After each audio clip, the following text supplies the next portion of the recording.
Hello, dear friends. Welcome to Lawpreneurs and myself Gaurav Gupta, your faculty for Environment and Ecology. So आज के session में guys हम environment और ecology का trend analysis करेंगे. Will see कि last years में प्रीवियस ईयर्स में किस तरह के क्वेश्चंस आ रहे हैं और सिलेबस को हम और डिटेल में आइडेंटिफाई करने की कोशिश करेंगे कि what are the micro topics which are needed to be covered when we are dealing with this subject environment and ecology. So let me tell you one thing. जैसे हमने प्रीलिम्स में civil services exam और Indian forest service exam के prelims को common एक entrance point बनाया हमने. From that point onwards environment and ecology से जो क्वेश्चंस आ रहे हैं दैट आर कंटिन्यूसली राइजिंग.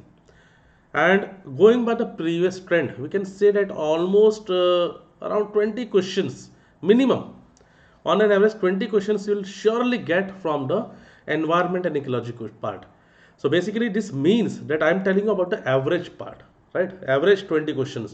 किसी किसी साल में तो in fact there are 27, 28 questions from environment and ecology.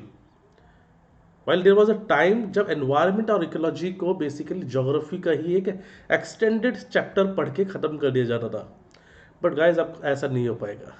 Now you have to be very clear about the ecology part also. Ecology में will be asked about questions like ecological niche, then ecotone, climax community, seer community, इस तरह के कुछ words होंगे. Don't worry, मतलब ये words आपको सुन के थोड़े से टिपिकल लग सकते हैं बट बहुत ही बच्चों वाले कॉन्सेप्ट्स है, दो लाइन के कॉन्सेप्ट्स है. Will try to understand all these things in these sessions.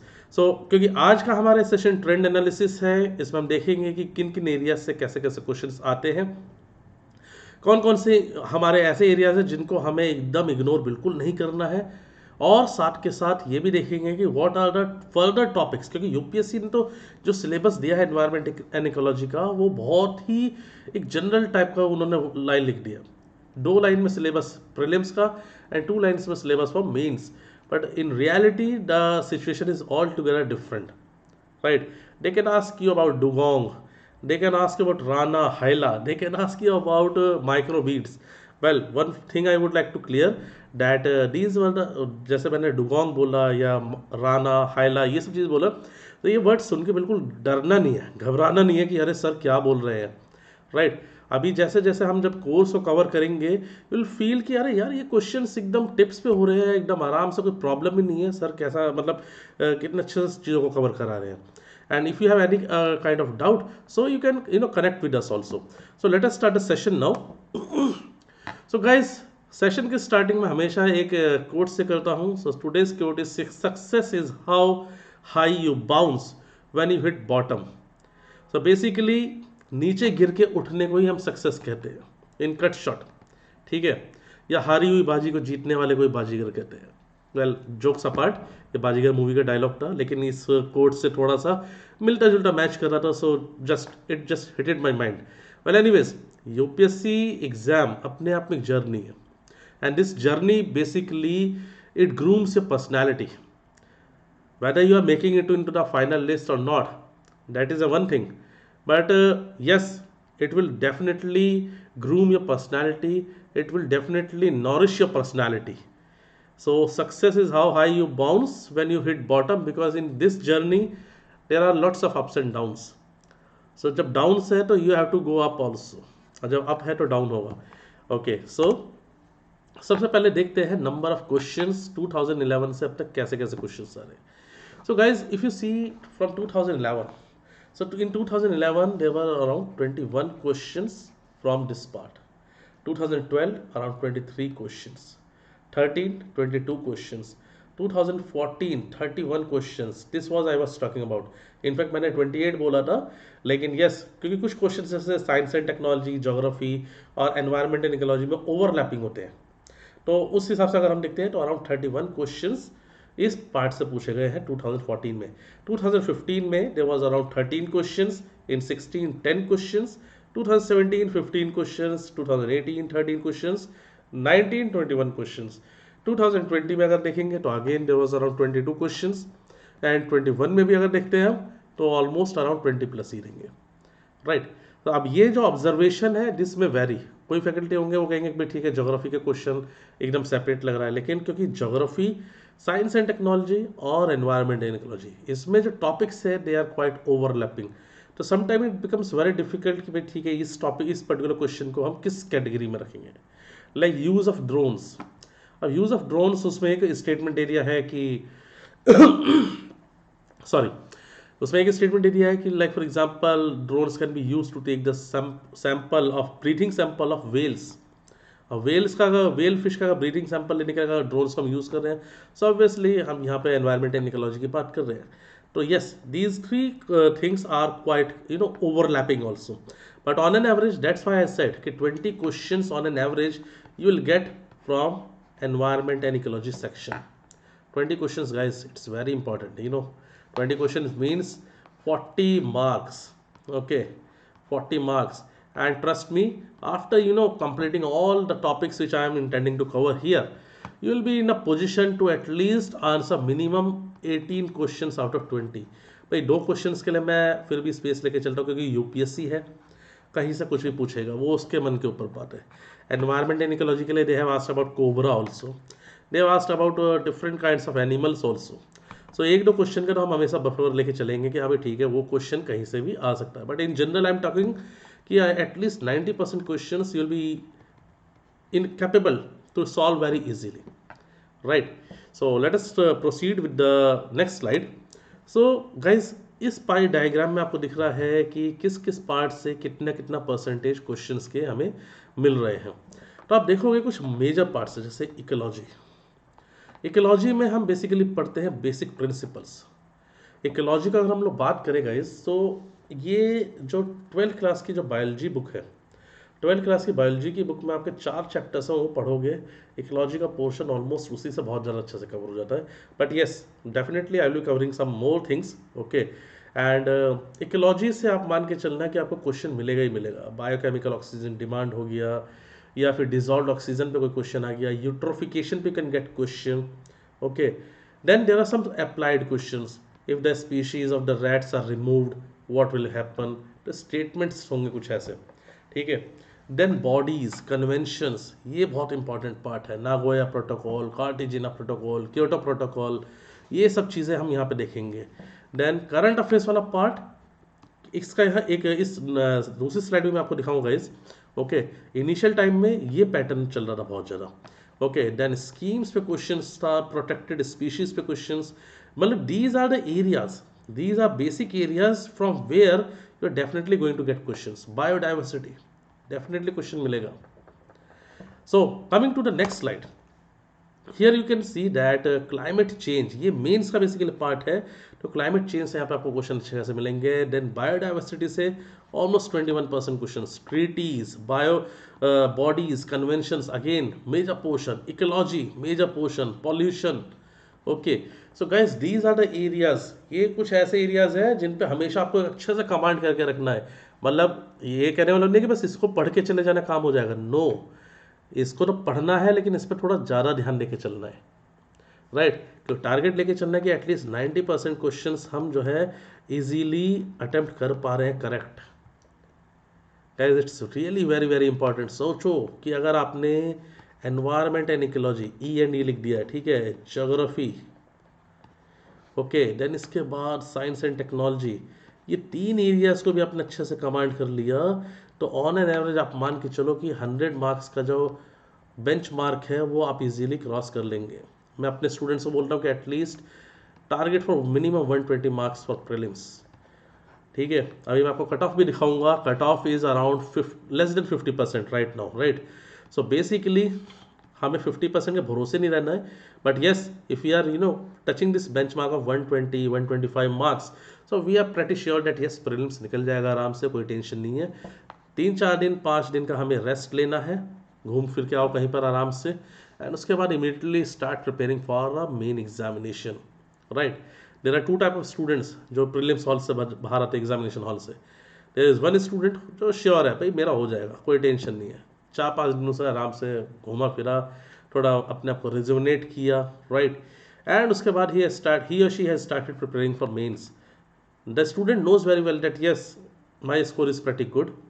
Then जो कॉन्फिडेंस लेवल होगा मेंस की प्रिपरेशन के लिए, वो ऑटोमेटिकली आपके लिए कैटलिस्ट का काम करेगा. While on the other hand दूसरा स्टूडेंट एक अब उसका स्कोर आ रहा है let's say for example 90 marks. अब ये जो ऐसे स्टूडेंट्स होते हैं ना डेडलाइन वाले, ये जो है बेसिकली जो एकदम बॉर्डर लाइन वाले स्टूडेंट्स होते हैं, सॉरी ये बॉर्डर लाइन स्टूडेंट्स होते हैं, इनके साथ प्रॉब्लम हो जाता है। अब ये बेचारे तैयारी भी करेंगे लेकिन साथ के साथ इनका माइंड में रहेगा कि यार होगा कि नहीं होगा, whether I will be able to qualify और नॉट, राइट। सो होता क्या है, when they are preparing, so they will be preparing half-heartedly, they will be having some some traces of doubt in their mind. So what happens, that will lower their morale. While on the other hand, if a candidate is securing is 120 marks or maybe 125 marks, so he or she is clear कि यार मेरा prelims से कोई problem नहीं होने वाला, provided CSAT. Yes I have seen मेरे कुछ होनहार students, I will not take any name here, so मेरे कुछ अच्छे स्टूडेंट्स जो बहुत अच्छा स्कोर करते हैं एंड लिटरली बहुत मेहनत करते हैं वो लोग, but they have they just missed prelims because of the CSET part. So don't understand CSET part also. It is as important as the GS part. Well, anyways, now let us see the cutoff trend. So guys, I have taken the cutoff trend of 2015 to 2018. इससे ऊपर का भी हम ले सकते हैं, but ठीक है, हमें कट ऑफ से ये नहीं करना है कि ठीक है जी 2A116 आ रहा है तो इतने स्कूल आना है, नो, तो टारगेट अराउंड 125 मार्क्स, एक सेफ टारगेट हमें लेके चलना है, that's it. So anywhere you can see that cut off is near by around 50% और थोड़ा सा उससे ऊपर हो सकता है। In 2015, the general cutoff was 107.34. In 16, it was 116. In 2017, it was 105. And in 2018, it was 98. Okay. So cutoff वाला जो पार्ट है ये जस्ट एक रेफरेंस के लिए हमने इसको लिया है गाइस। ओके, सो 125 का आपका टारगेट एक श्योर रहना चाहिए, इससे ऊपर भी रखने तो बहुत अच्छी बात है, बट फिर अगेन ये भी ध्यान रखना है आपको कि आप जो भी टारगेट सेट कर रहे हैं वो प्रैक्टिकली पॉसिबल टारगेट हो। अब ऐसा ना हो कोई करे अरे नहीं 190 मार्क्स लाना है प्रीलिम्स में, क्या करोगे लाके, कोई ज़रूरत नहीं है। जो तैयारी करी है अगर उसी के बेसिस पे 190 मार्क्स आ गए बहुत अच्छी बात है, ठीक है, then you should be thankful to your god, right. But अगर 190 मार्क्स का टारगेट लेके पढ़ाई कर रहे हो कि नहीं 190 मार्क्स लाने प्रीलिम्स में, तो वो फिर बेसिकली आप जो है बहुत ज़्यादा ओवर मतलब अपने काम, आप खुद ही अपना काम बढ़ा रहे हो बेसिकली। जब काम 125 पे आराम से हो सकता है तो इसके लिए आपको परेशान होने की जरूरत नहीं। I think you are getting this thing very well. Now let us see the syllabus of UPSC. My goodness, कितना छोटा सा सिलेबस है। Prelims, general issues on environment and ecology, biodiversity and climate change, that ये तो सबसे I this is my favourite line, that do not require any subject specialization. My goodness, अब यार ऐसा करोगे तो फिर क्या होगा, मतलब बच्चे भी रो पड़ते हैं, इनफैक्ट कभी कभी खुद भी रोना आ जाता है। पूछ रहे हो बीओडी, पूछ रहे हो डीओ, पूछ रहे हो यूट्रोफिकेशन, ओके, पूछ रहे हैं यूट्रोफिकेशन, और इसके अलावा और न जाने क्या क्या पूछ रहे हैं। उसके बाद what they are writing that do not require any subject specialization. तो कोई बात नहीं, अब क्या कर सकते हैं, यूपीएससी है। Then means conservation, environmental pollution, degradation, environmental impact assessment, disaster and disaster management। Again कितना आसान सा, मतलब 2 लाइन्स 3 लाइन्स में इन्होंने तो पूरा सिलेबस ही खत्म कर दिया यूपीएससी ने। अगर ऐसा है तो इतने अजीबोगरीब टाइप के क्वेश्चंस, या अजीबोगरीब या unique questions we can say, why they asking so many unique questions then, means going through the syllabus it appears to be a very crisp and concise syllabus for environment and ecology, while the thing is altogether different. So let us do one thing, ये syllabus हम अपने reference के लिए रखते हैं, that do not require subject specialization। ठीक है sir, हमने मान लिया है, यूपीएससी हमने मान लिया इस चीज़ को। नाउ अब हम एक बार करते हैं सिलेबस को एनालाइज अपने तरीके से, going by the trend of the last 10 years और last 10 to 12 years questions both for prelims and mains. What are the important topics? Let us try to check it out. So first, environment and ecology, basic understanding. Here we'll be dealing about the introduction part, categories of environment, features of environment, components of environment, and the ecology part. What is ecology? What is ecosystem? Everything will be there. Then ecosystem and its dynamics. What are the components of ecosystems? What are the various factors which affects ecosystem? All these things will be taken care of in this particular chapter. 10. Biogeochemical cycles. Now bio, then geo and chemical cycle, ये तीन चीज़ों का combination है, biology, geography and chemistry. So basically for example, अगर if I talk about the part जैसे nitrogen. Now nitrogen ये atmosphere में available है, अराउंड 78.08% जो गैसेज हैं दे आर नाइट्रोजन. ठीक है, तो nitrogen is the most plentiful gas available in the atmosphere. अब ये जो नाइट्रोजन है, atmospheric nitrogen, this gets fixed in soil by some bacteria. अब ये नाइट्रेट्स के फॉर्म में सॉइल में अवेलेबल है. जो भी प्लांट होगा इस प्लांट में ये नाइट्रेट्स एब्जॉर्ब हो जाएंगे.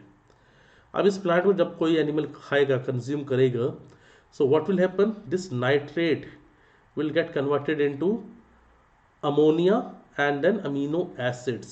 Amino acids कुछ नहीं है, amino acids are the proteins. So this is how this particular nitrogen will help to develop protein in living beings. Once this living being is dead, so its body will be decomposed. Body decompose होगी by some microbes, microorganisms, और ये जो nitrates थे ये वापस soil में mix हो जाएंगे और ये नाइट्रेट्स फिर दोबारा जो है एनारोबिक रिएक्शन होगा और उसमें क्या होगा, ये वापस एटमॉस्फेयर में चला जाएगा. तो जो हमने नेचर से लिया वो हमने वापस नेचर को कर दिया. बायोजियोकेमिकल साइकिल हमें यही चीज़ समझाता है. जैसे hydrological cycle, very simple thing. This is water, like this is a lake or this is a pond. So what is happening, water will be evaporated because of the solar radiations or insolation. Insolation means incoming solar radiation. Water will be evaporated, it will be condensed, it will be condensed to form clouds. So this is condensation, evaporation, condensation. And once the relative humidity of the cloud is 100%, that means that cloud is no more able to retain the moisture. It will start releasing this moisture. The moisture will be released in under the influence of gravity also. So ये क्या होगा, precipitation. So evaporation, condensation and precipitation. So ये एक cycle बन गई हमारी hydrological cycle. सो बहुत ही मजेदार चैप्टर है, डिस्कस करेंगे इसको आगे चल के. चलिए, then types of ecosystem, terrestrial ecosystem, aquatic ecosystem, then changes in the ecosystem, ecosystem conservation and ecology versus economy. एक आगे और भी एक चीज़ हम पढ़ेंगे guys, like for example environment versus development. So there is a debate right now for this thing. This is a very hot and burning issue right now, environment versus development. People, when they ask for environment, they have to compromise for the development. When you want development, you have to compromise for the environment. Let me simplify this thing. Excuse me. So basically, suppose, for example, this is an expressway. ये एक expressway है, and this expressway is going towards a very large city, for example Delhi. Now यहाँ पर कोई छोटा सा शहर है, a small city here, but all this area is covered with forest. Now people of this city, they are complaining कि भाई दिल्ली तो बहुत अच्छे से डेवलप हो गया, it is a well connected area. Okay, it is a well connected area. While on the other hand हम लोग जो है यहाँ फॉरेस्ट पे पड़े हुए हैं, हमारा कोई डेवलपमेंट ही नहीं हो पाया है, कोई इंफ्रास्ट्रक्चर डेवलप नहीं हुआ है. अब इनके डेवलपमेंट करने के लिए क्या करा, गवर्नमेंट ने प्लान किया कि ठीक है भाई, इसको भी हम इस एक्सप्रेस हाईवे से कनेक्ट कर देते हैं. अब एक्सप्रेस हाईवे से कनेक्ट करना है तो इसका मतलब है कि हमें बहुत सारे फॉरेस्ट काटने पड़ेंगे, बहुत सारे ट्रीज़ को काटना पड़ेगा. Now people are again protesting कि नहीं भाई, ट्रीज़ नहीं काटेंगे, आप ट्रीज़ काटेंगे, आप रोड बनाएंगे यहाँ से, तो ऐसे ये नहीं करना है आपको. सो यहाँ पे क्या है, देयर इज अ डिलेमा. क्या you want environment at the cost of development, और you want development at the cost of environment. So यहीं से बहुत सारे नए नए कॉन्सेप्ट्स निकल के आए, जैसे एनवायरनमेंट इम्पैक्ट असेसमेंट, कि ठीक है भाई हमें डेवलपमेंट चाहिए, but we have to ensure that what will be the impact of the development on the environment. ठीक है, थोड़ा सा मुझे लगता है बाउंस हो रहा होगा सिर के ऊपर से, बट सिंपल से एक चीज़ मान के चलो कि like for example in future you are going to become civil servant, you so you will be dealing with these things. तो ये आपको एक बैलेंस अप्रोच बना के रखना पड़ेगा। तो इन्वायरमेंट इम्पैक्ट असेसमेंट क्या है कि मान लो कोई रोड हम बना रहे हैं, तो उस रोड की वजह से कितने पेड़ काटे जाएंगे। तो ठीक है, काम करते हैं, जितने ट्रीज हमने यहाँ काटे हैं, the number of trees we have cut it down here, we'll plant same number of trees somewhere else. So this is how we are trying to maintain. Then there are certain other things, certain other concepts are also there, like green GDP, green economy, carbon tax. These all are the things. So next, population ecology. Yes, we population, the human beings, the living beings, everyone, when the community is having a very, you know, a characteristic, they are occupying a particular area, that is known as a population. So we'll be dealing about all these things here. Then comes the biosphere, the extent of the biosphere, working of the biosphere, importance of the biosphere, alpha, beta, gamma diversity, biomes, global biomes like major biomes of the world, WWF classification of biomes, terrestrial biomes, aquatic biomes, Indian biomes, etc. Next, biodiversity. So types of biodiversity, value of the biodiversity, threat to biodiversity. Biodiversity का मतलब क्या है? In simple terms we can say the variation, the variety. Like for example, at a same place, uh, tiger is also living, okay, giraffe is also living, zebra is also living, okay, then there can be a cheetah also, there can be some lion also. So what is happening along with this, they are having different varieties of plants, different varieties of trees, all this thing. So it is known as biodiversity, the variety of flora and fauna covering a particular area. So एक चीज हमेशा ध्यान रखना guys, there was a question asked in UPSC prelims, like if we are going from equator towards pole, if we are going from equator towards pole, this is 0 degree equator, this is earth. If anyone of you was thinking that it was potato, so no, it was earth. And intentionally I have drawn earth like this because people say that earth is a spherical body. No, earth is basically geode shape. So it is an irregular sphere which is having equatorial bulging part and polar flattening. But ये चीज़ हम discuss करेंगे geography में। Cut short में बता देता हूँ, because of the centrifuge, because of the Coriolis force of the earth ये चीज़ इस तरह से हुई है।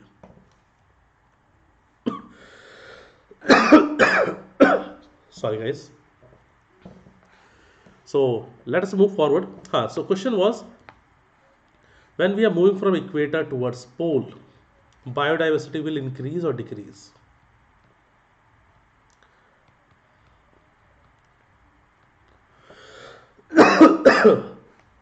If you are moving from equator towards pole, biodiversity will increase or decrease?